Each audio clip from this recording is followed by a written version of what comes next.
News time. Hi everybody, welcome to BrickHeads. This is Mike and welcome to another weekly news update. This week was kind of a mixed week of news because most of it happened already at Comic-Con, and Comic-Con took over the toy world or the industry world by storm. So most of the news are still like unveilings and showings of Comic-Con. So I'm gonna do like a recap, like a roundup of everything that was shown, happened, unveiled, teased, whatever. Also, the Hogwarts castle dropped, so we did a video on that if you want to check that one out. I'm gonna be also saying some of my thoughts about the set, and some other minor things were also announced, including BrickHeads and few other things on top of that. Alright, before we get into the news, let's check out what's new in our web store at www.brickvault.toys. We have just added the amazing minifigure scale DeLorean from Back to the Future. The model comes from the designer Sawyer, and it comes with interchangeable features visible in the films like the hover thrusters or the Mr. Fusion home energy reactor that you can swap around to pick the version of the vehicle you like the most. Jack made an awesome video about that, you should definitely check that one out. Every purchase you guys make in our store supports our channel and also the talented mock designers that we work with for our store. The biggest news blast of this week, if not of the whole year, is by far the announcement of the 71043 Hogwarts castle.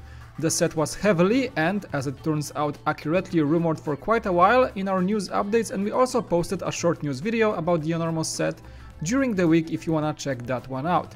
The massive set contains 6,020 parts and has an excellent price of $400 US, 500 Canadian dollars, 400 euro in Germany, 350 pounds in the UK, 420 euro in France, and 3,500 Danish crowns. That makes a very solid price to piece ratio of 6.6 cents a piece in the US and in the EU, and also 5.8 pence per piece in the UK. That is quite understandable, as this set, being the second biggest in the history of LEGO after the 75192 Millennium Falcon, will have a ton of very small pieces, and that, similarly to the big creator expert sets like the Big Ben or the Tower Bridge, makes the price to piece ratio in such microscale set very attractive.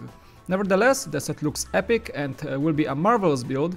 It also comes with 4 exclusive minifigures of the founders of each of the Hogwarts houses and a whopping 27 microfigures of all the major and some minor characters from the Harry Potter lore. We most definitely cannot wait for this one to arrive, and you can of course expect a detailed review from us, along with quite possibly a long live stream of the build on our channel.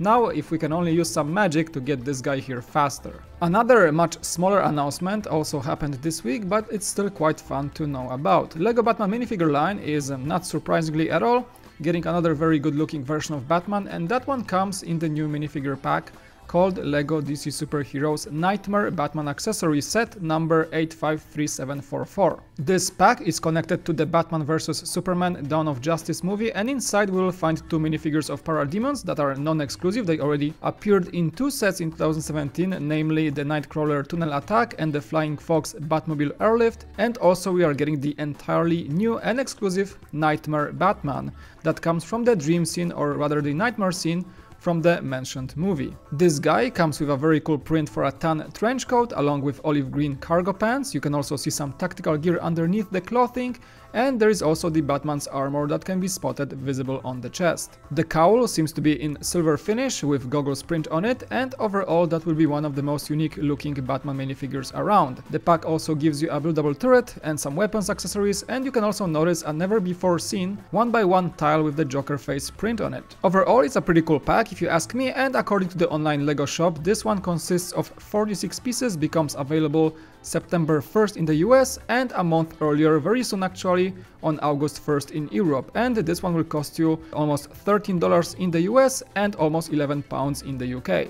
Moving on, San Diego Comic-Con took the LEGO and the general world of toys by storm over the course of the last week, and most of the news were connected to the event. Jack also covered some of these last week as they were being uncovered during the Comic-Con weekend. Let's just do a quick roundup of what was shown and announced at Comic-Con. Last week Jack reported on the revival of the Star Wars Clone Wars series as the new trailer dropped, and also did some virtual wishlist of the possible LEGO sets. Here is mine "I wish these were true" segment of this episode, and my hopes and wishes are also leaning towards a proper Venator class Star Destroyer set, possibly in at least a similar scale like the previous playsets of Star Destroyer and First Order Star Destroyer, but a sudden UCS set out of nowhere would probably make everyone a really happy AFOL. On top of that, we should get a proper Arc 170 Starfighter set, as this one deserves some love, and how about a comeback to a few droid army builds like a bigger AAT, a solid version of the MTT, maybe a droid starfighter like the Vulture or the Tree Droid, and perhaps finally a Lucrehulk class droid control station. I wouldn't also mind a buildable, good-looking figure of the droid Deca, which is quite frankly long overdue, and heck, even a buildable buzz droid would make me happy, as the lack of quality Clone Wars era sets was quite overlooked for way too long, and if the return of the new series does not stand for a rock-solid excuse to fix that mistake by LEGO, I do not know what does. Time will tell, and personally I am excited for the show and the sets along with it to return. LEGO at Comic-Con also did a surprise and shown the never before seen DC Superheroes set. 76095 Black Manta Strike was on display at the booth, and the set promoted the upcoming standalone Aquaman movie, which will hit the theaters at the end of 2018. The display was actually paired with the official announcement of the set, and on top of that you were actually casually able to buy the fresh set at the LEGO booth. And so we did. A review of the set is linked below if you wanna take a detailed look at it. I think it's quite a decent set with good quality minifigures and surprisingly a nice build for the Black Manta sub, which is quite often not the case with superhero sets that tend to focus on the minifigures rather than on the builds themselves. The set contains 255 pieces and the retail price is $30. This one will be available for everyone very soon on August 1st. Other sets visible at the Comic-Con display were already announced before. Those among others included the 3 LEGO Movie 2 sets coming in January 2019, a Venom and Spider-Man Max set also coming in January, and Batman and Poison Ivy Max coming in December this year. There was also a lineup of other sets that should be hitting the shelves in August this year, including the summer Star Wars line of sets that we have reviewed already in majority, 2 Powerpuff Girls sets, a BrickHeads of Steve and Creeper from Minecraft, and also Leia, Boba Fett, Luke and Yoda from Star Wars. There was the up-controlled Batmobile with the exclusive Batman fig from DC Superheroes, 2 more Batman sets coming in August, the Brother Eye Takedown and Talon Strike. Reviews are up for these on our channel or should come soon, stay tuned. A line of Unikitty sets, we already reviewed them if you wanna take a look as well, and 2 sets linked to the Fantastic Beasts movie sequel coming later this year, Newt Suitcase of Magical Creatures and also Grindelwald's Escape. The 2 latter sets should have the reviews up on our channel very soon, or may have been done already. Outside of the Comic-Con extravaganza, 2 additional BrickHeads appeared in Canada. Yep, not a week without new BrickHeads, folks. Those are Mickey and Minnie, the most classic Disney characters. A member of the BrickSet community found first Minnie in the Toys R Us store in Canada. Yep, the stores still do exist in Canada, and later on an eBay auction shown the Mickey BrickHead. Those are BrickHeads number 66 for Mickey. Here is where I tell a joke about Order 66 being delivered by Mickey after Disney purchased Star Wars franchise, laugh laugh laugh, and 67 for Minnie. Mickey contains 109 parts and has a nice emblem on the box commemorating the 90-year anniversary of the character. That is surely one old mouse, and the Minnie consists of 129 pieces. I assume these will go for the usual $9.99 each once they hit the US shelves, but you never know, it's Disney licensing overall. The price in Canadian dollars is $12.99, which is about right for the conversion. And back to Comic-Con news for a second. You already know that there was a new trailer that was shown for the LEGO DC Super Villains video game. As expected, the new characters were unveiled, and the game was also given a few more moments during the dedicated Comic-Con panel. Unfortunately, I was not able to attend the panel to get all the details, but I was actually able to play the game for a few moments at the DC Comics booth, and well, don't judge me, but it was the first time I played a LEGO game, and it was quite a bit of fun. I was only in demo mode, so I was only allowed to choose a handful of characters and play some early stages of the game. The quality and fun is there, and that should be a very enjoyable game once it comes out, and we should see more highly detailed news bits about the game in the upcoming weeks. Also, some details were given about the LEGO Movie 2 during a dedicated panel, and apparently we will be seeing the Velociraptors and Chris Pratt voicing the character of Rex Danger Vest, who is a copy of Chris Pratt's real character of Jurassic World, Owen Grady. Additionally, Jason Momoa, the real movie Aquaman, will be voicing the Lego Aquaman in the movie, and Batman, voiced by Will Arnett, will also quite expectedly return. Also, a new character of Queen Whatever Wannabe, that's a great name, will appear in the movie, who is voiced by Tiffany Haddish. The Lego Movie 2, the second part, will hit the theaters on February 19th, 2019. And a quick news update on the Ninjago series, Season 9, titled Hunted. This one will air on August 11, 2018.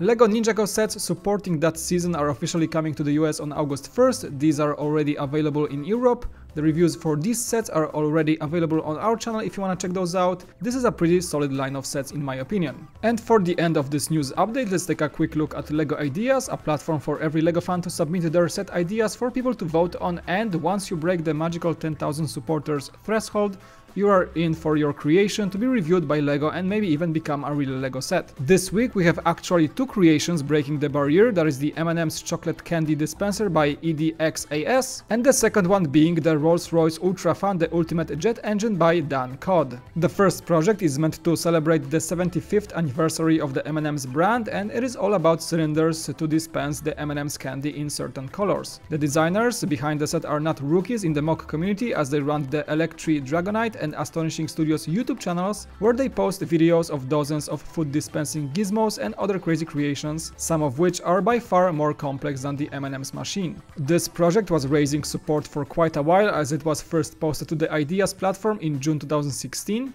That is definitely a cool and proven to be working idea, and seems to be popular enough to gain LEGO attention and gain the enough support. Good luck on that project. And the second one that joined the review stage, the Ultimate Jet Engine by DanCodd, was on the Ideas platform for about 6 months, and as impressive as it may be, I don't think it will get ever close to production, because according to the designer, this project contains of over 20,000 parts. That is indeed a very complex build, and if that gets passed, I see LEGO downscaling this set by a huge margin, of course. Nevertheless, it's a very fine piece of engineering, both set and real thing wise. And if you wanna check out all the details about these projects on the Ideas website, I'm gonna of course leave some links below. Let me know in the comment section which one works the best for you.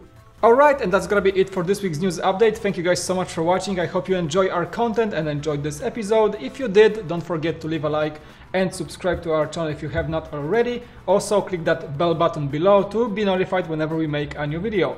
Thanks so much for watching. It was Mike, and we'll see you next time on BrickVault.